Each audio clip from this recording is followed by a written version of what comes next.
Today I am going to talk about the economic and behavioral outcomes of Insolvency and Bankruptcy Code 2016. Before I start the discussion, I think it is important to understand the context and the genesis of the uh, Insolvency and Bankruptcy Code. So, we have to understand the concept of economic freedom first. Some of the necessary conditions for sustained economic growth are a well developed and functioning financial market to provide financing to business and economic agents, a structured mechanism to facilitate entry and exit of business, as well as entrepreneurs, a competitive market uh, to ensure optimum utilization of resources, and an efficient regime to rescue viable firms from premature death. All of these conditions are based on the concept of economic freedom.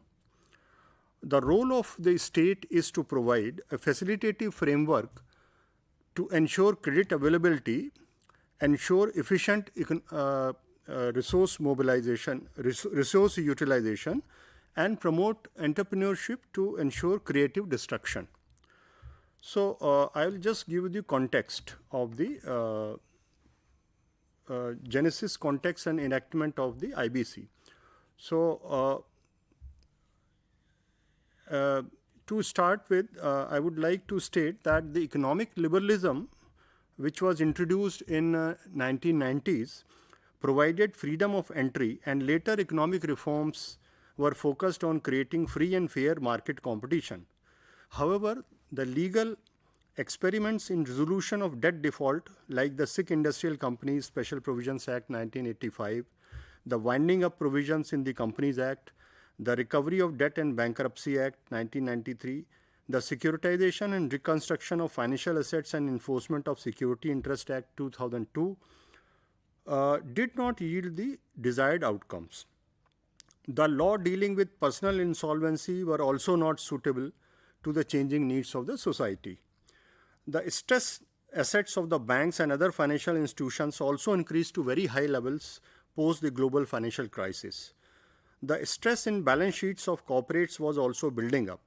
Thus, what emerged is popularly referred to as the twin balance sheet problem, where both the banks and corporates were reeling under the stress of bad loans. So, it is in this context that the Insolvency and Bankruptcy Code was enacted in 2016, which reformed the existing institutional architecture for insolvency and bankruptcy resolution and replaced the erstwhile regime with a modern and well structured law.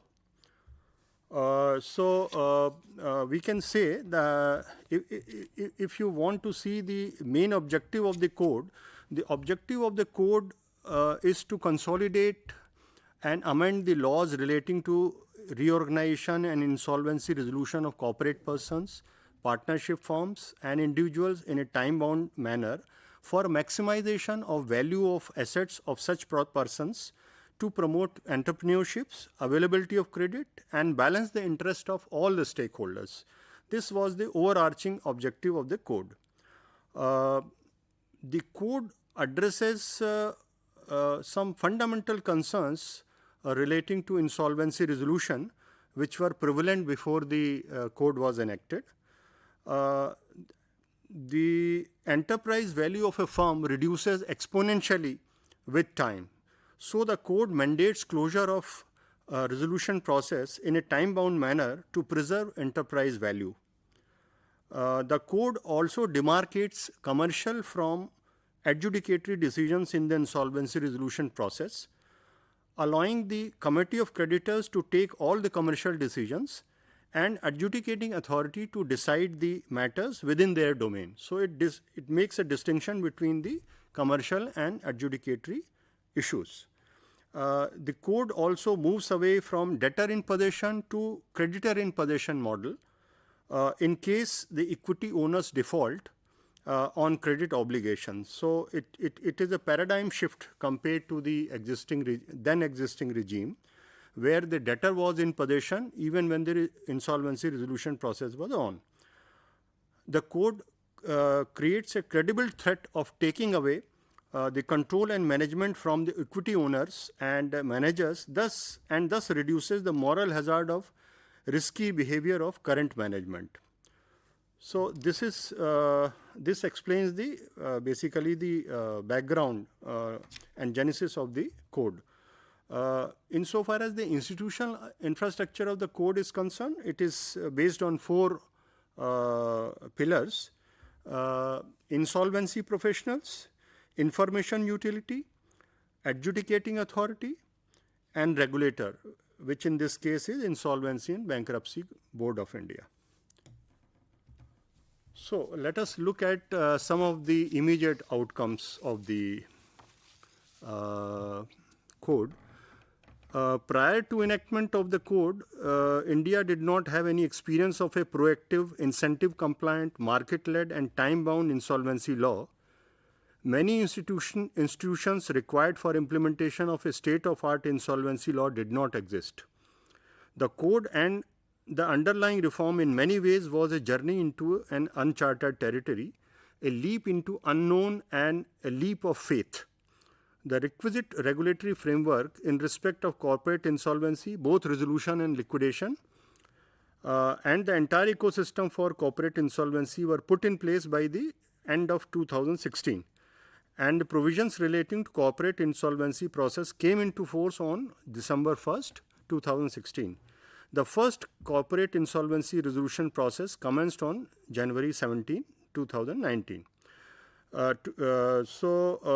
we have a cadre of approximately 4,000 insolvency professionals and about 4,600 registered valuers. There are 3 insolvency professional associations, 16 registered valuer association, 1 information utility in place. Apart from corporate debtors, now the insolvency resolution of personal guarantors to corporate debtors and financial service providers are also being conducted under the code. A brief snapshot of ecosystem and processes undertaken under code is presented in this slide. So there is perhaps no parallel anywhere in the world to the swift enactment and implementation of the code. Now, I would like to dispel some of the myths surrounding IBC. The Insolvency and Bankruptcy Code is a deep structural reform with far-reaching beneficial implications for the Indian economy. This slide basically lists out various myths which have been associated with the outcomes of the code. For example, it is said that a large number of companies are being liquidated and not resolved. Creditors are taking huge haircuts. Resolution plan is not binding on government. Code is for recovery of debts. Stakeholders are not treated equally. And there are delays in IBC process. I would like to dispel each of these myths in the coming slides. Further, the code has been developed in the context of life. It is continuously evolving to address the deficiencies arising from its implementation in sync with emerging market realities. This obviously requires a healthy debate, discussion and dialogue among all concerned to chart out the best course for the code and allow it to make swift course corrections based on learnings from experience. Let us come to the first myth, whether the code is for resolution or it is for liquidation. So in the case of famous case of Binani Industries Limited versus Bank of Baroda and another, the National Company Law Tribunal NCLAT in its judgment held that the first order objective of the code is resolution of the entity in business. The second order objective is maximization of value of assets of the firm. And the third order objective is promoting entrepreneurship, availability of credit and balancing the interest. And this order of objective is sacrosanct. Further, in the case of Swiss Ribbons Private Limited and another versus Union of India and others, the Honorable Supreme Court held that the primary focus of the legislation is to ensure revival and continuation of the firm by protecting it from its own management and from death by liquidation. In an attempt to emphasize upon the policy shift in the law, the Honorable Supreme Court also observed that with the enactment of the code, the defaulter's paradise is lost, and in its place, the economy's rightful position has been regained. The primary objective of the code is basically rescuing lives of corporate debtors in distress. The code has rescued about 457 corporate debtors till December 2021, almost 1/3 of which were in deep distress by way of resolution plan. So the first myth could be dispelled, that it is promoting liquidation and not resolution. A distressed asset has a life cycle. Its value generally declines with time if distress is not addressed quickly. So let me come to the second problem, that whether the large number of corporate debtors are being liquidated, and whether the whether the resolution plan is binding on the government or not. A distress asset, as I was telling, has a life cycle. So resolution, a quick resolution is required. Now we can say that thousands of debtors are resolving distress in early stages of distress. They are resolving when default is imminent on receipt of a notice for repayment, but before filing an application. After filing application, but before its admission, and even after admission of the application, making best effort to avoid consequences of resolution process. Most companies are rescued at these stages. Till September 2021, about 18,629 applications for initiation of CIRP of corporate debtors having underlying default of 5.89 lakh crore were resolved before their admission. Only a few companies who failed to address the distress in early stages passed through the entire resolution process. At this stage, the value of companies substantially eroded, and hence some of them are rescued, others liquidated. The recovery may be low at this stage, but recovery in early stages of distress is much higher, and it is primarily because of the code. The code also balances the interest of all stakeholders in the resolution process. It assumes significance as the firm undergoing CIRP may not have any adequate funds at the commencement of CIRP to satisfy the claims of all stakeholders fully. So it provides specific balances such as minimum payment to operational creditors in priority over financial creditors and for dissenting financial creditors. The code aims to balance the interest of all stakeholders and does not maximize value only for financial creditor. It incorporates the principle of fair and equitable dealing of operational creditors' rights. In the matter of SR Steel Limited versus State Satish Kumar Gupta, Honorable Supreme Court emphasized that protecting creditors is an important objective of the code. And it also highlighted that protecting creditors from each other is also important. The IBC Amendment Act of 2019 provided that the operation creditor shall be paid not less than the amount that they would have received in the event of liquidation, thus protecting their interest. Okay, so now let us come to the next myth, whether it balances the interest of all stakeholders. And as I was telling, the primary objective of the code is rescuing lives of corporate debtor in distress. The code has rescued 457 CDs, corporate debtors, till December 2021 through resolution plan, almost 1/3 of which were in distress. However, around 1,514 corporate debtors were referred for liquidation.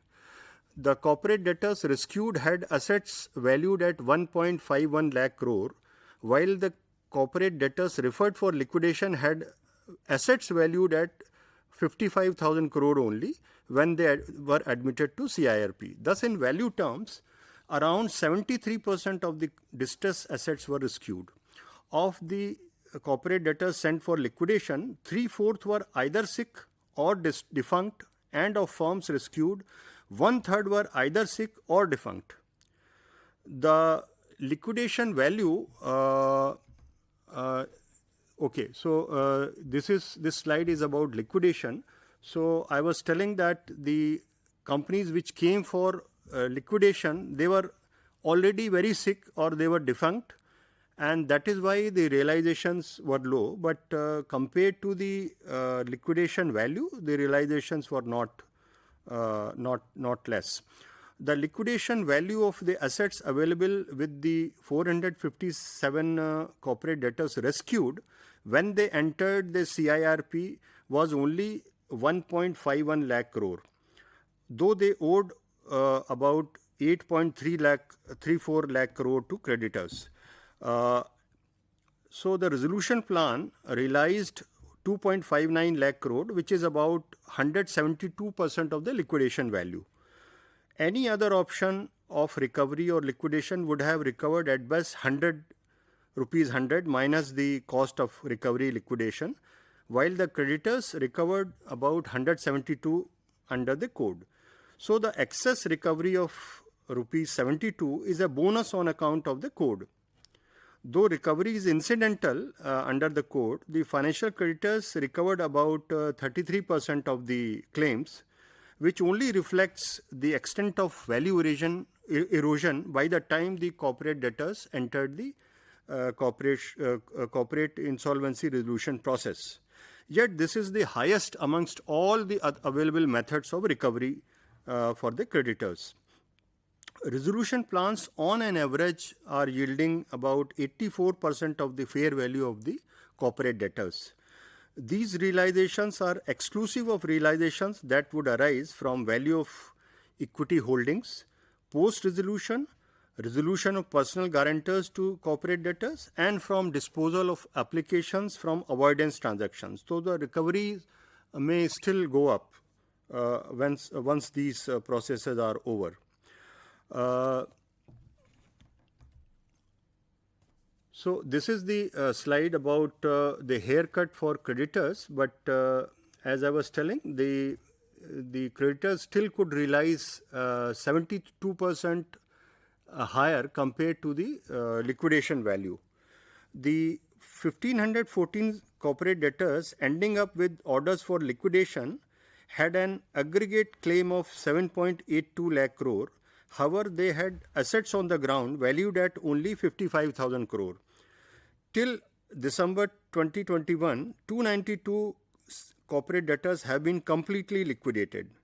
Many of these corporate debtors did not have any job or assets when they entered the IBC process.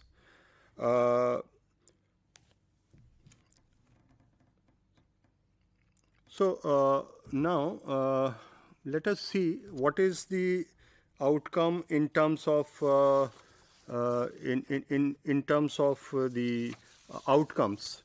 So if we look at the outcomes, we'll find that of the 457 CIRPs which have yielded resolution plan by the end of December 2021, it took an average 441 days after excluding the time excluded by the adjudicating authority for conclusion of the process.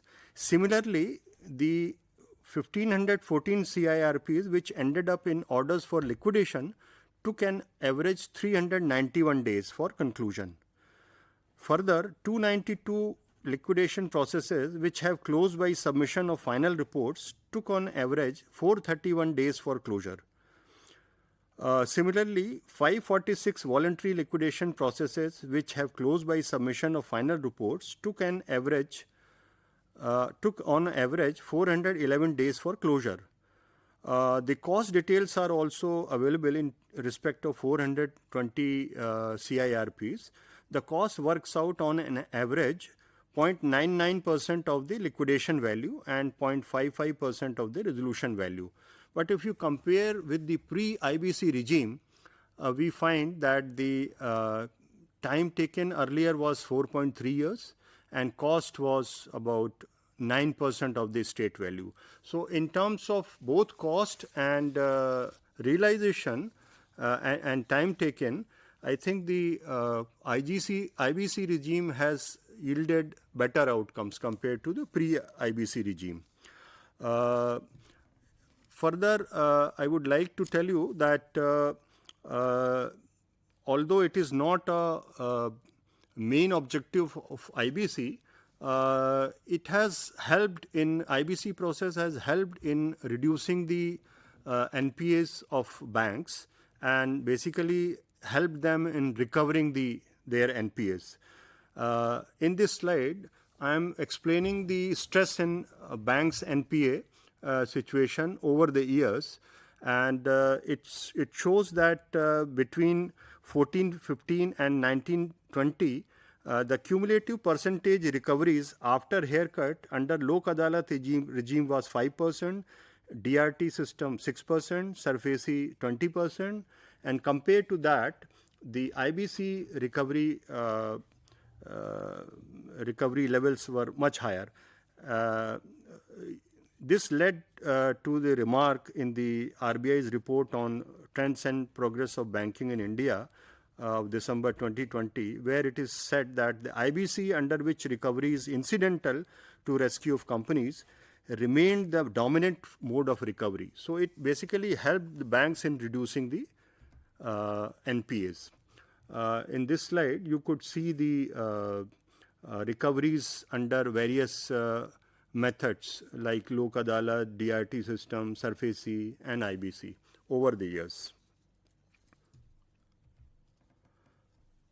So the code is one of the most crucial reforms initiated in recent years that represents a paradigm shift for insolvency resolution in India.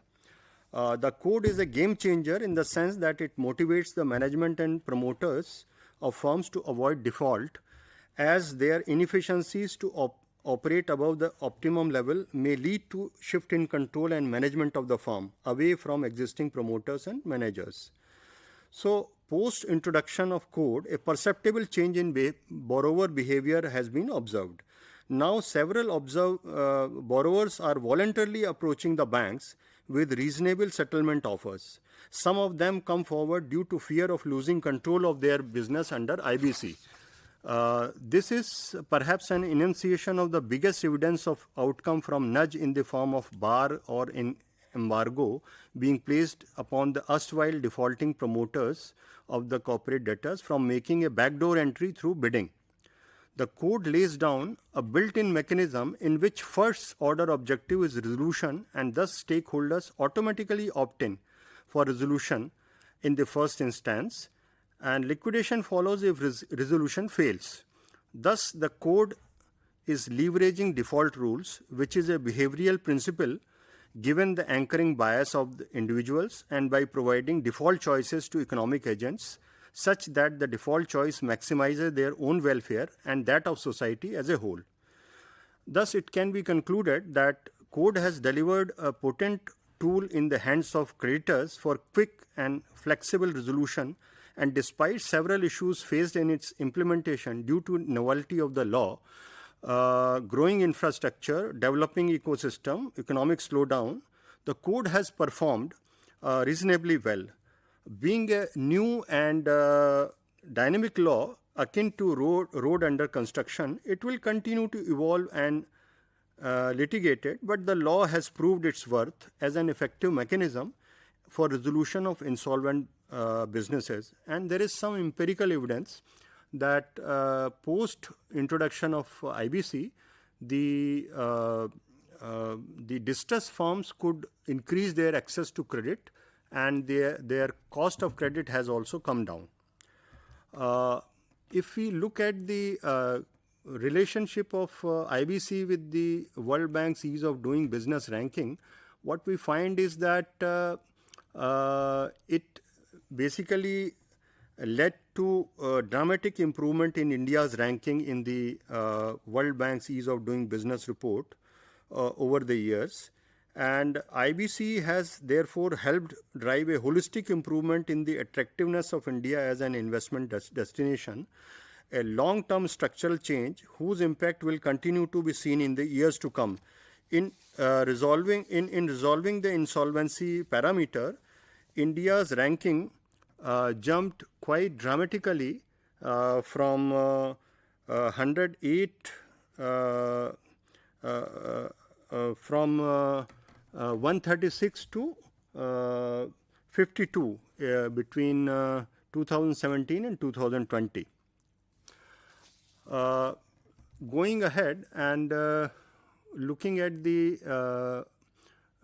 way ahead, what we find is that the code is still evolving, and the next phases of code is basically creating a insolvency, personal insolvency and bankruptcy regime, which is one of the unfinished business under the code, to create a framework for cross-border insolvency, which is still a work in progress, and then also to work on the group insolvency concept.